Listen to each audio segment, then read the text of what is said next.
अस्सलामुअलैकुम दोस्तों, कैसे उम्मीद करता हूँ जी सब दोस्त भाई खैरियत से होंगे जी। खान बट झंग से समर बलोच बात कर रहा हूँ। माशाल्लाह जी, चेक करें जी, फ्योमी मिस्री 4 का सेट है। 4 फीमेल्स हैं, 1 मेल है।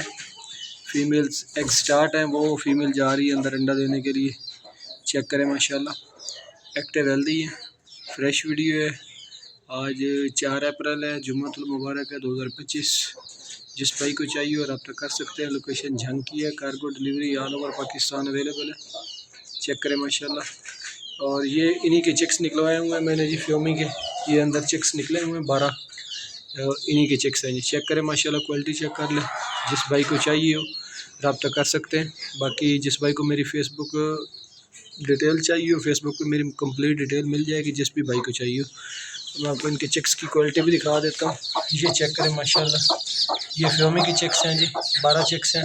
ठीक है, ये चेक करें। इसमें 1-2 पीस कलर में है, वो किसी और मुर्गी के।